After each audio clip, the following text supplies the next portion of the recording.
Hey everybody, welcome back to my channel. Today I'm going to talk to you about my Honda Element and some of the things you can do to accessorize it. This is a 2005 Element. It's our second one. My wife bought one new in 2003 when they first came out, and then we got an orange one in 2005, which is the color she really wanted. And they were pretty hard to get hold of at that time. So fast forward a couple years later, she got a Honda Pilot and I inherited this. And it may not be the fastest vehicle I've ever had or the coolest vehicle I've ever had, but it's definitely the best vehicle I've ever had. And I'm going to go over a few things and I'll tell you why. Okay, well, one of the first things you notice if you saw my Instagram earlier is I got the 18s on from the Element SC. These are actually new from HH Wheel and Tire. It used to be called Hubcap Haven. I don't know if they're factory OEM. I think they're reproductions, but they're new, and at the time I think they were 125 bucks a piece. So I've actually had them in the garage for a couple years before I got them on, and now I went back on the site and they've gone up extremely high. They're about $240 a piece now, but I got the Eagle LS2s on there. It's the factory Element SC Wheel and Tire size combo, just for simplicity's sake. It's my work car. But it does make it look a lot cooler. So these are the new R1 brake calipers like I have on the Corvette. If you've seen the Corvette videos, these are actually zinc coated black. So the hub and the outer portion of the rotor stay black. The ones on the Corvette and my son's Cadillac are actually zinc silver. I decided to try something a little different on this, and it works out pretty good. So better brakes, bigger wheels and tires, wider wheels and tires. And it actually gives an overall better ride quality. Okay, one of the things you may have noticed is the front end. I got hit by a garbage truck, I don't know, last summer I think. Luckily it was a glancing blow. It tore up the driver's door and the driver's fender and the cladding. It didn't do any structural damage. I actually found an OEM Honda fender on Amazon. It was like 80 bucks. I bought a whole new front fascia. I also found that on Amazon. It was also an OEM Honda part, and it was showing up as used. So I clicked on it, and it wasn't actually used. The box was damaged. So I don't know. They discounted it. I think I got it for like 220 bucks. I also got the projector headlights. It's got a LED halo ring around the projector bulb. It's got 3 side white bulbs. I don't know, just for looks, I guess. I'm going to turn them on.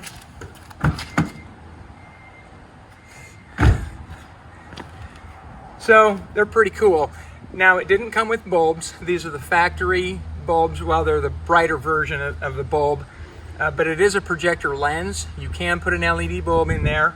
I got new fog lamps when I redid the front end, and I also got these grills. These are also off Amazon.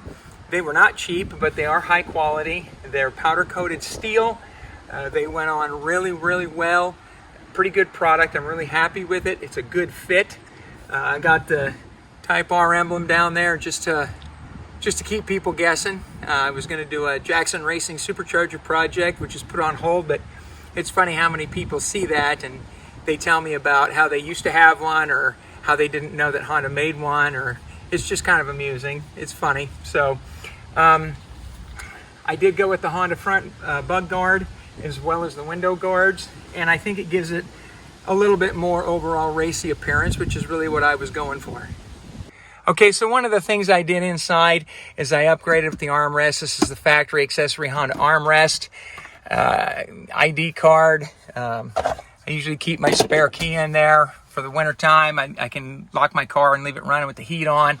You know, it's really handy. It does move up and down. This, push the button, you can lift it up or lift it down.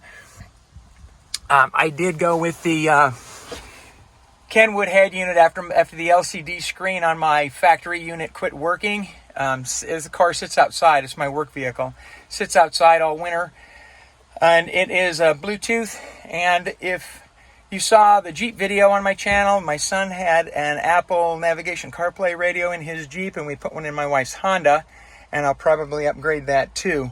So Not much really different on the inside other than the armrest, but let me show you what I've been doing with the back. Okay, well, in the back here, again, another Type R emblem. So what I've done is I've taken the rear seats out completely, and I went to, I think, Rural King. We have Rural Kings here. You guys may have a big R, probably at Lowe's and Home Depot, but they have rolls of rubber mat. It's a diamond-plated texture rubber mat. And one of the reasons I did that is, first of all, to keep things from sliding all over the place. This hard plastic doesn't keep anything in place. Every time you hit the brakes or turn, stuff starts sliding all over. Also, because I don't have the back seats in anymore, it covers up those pockets where the seats came down on the floor and latched. So I use the child safety seat latches up here, the D-rings. You can hook bungee cords to, or anything else if you need to haul stuff.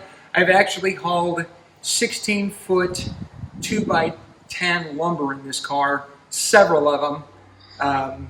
I've hauled, my wife had a Buell motorcycle that we hauled, that we just took the mirrors off and it fit in here. I have a bike rack for the back. I have a factory roof rack for the top.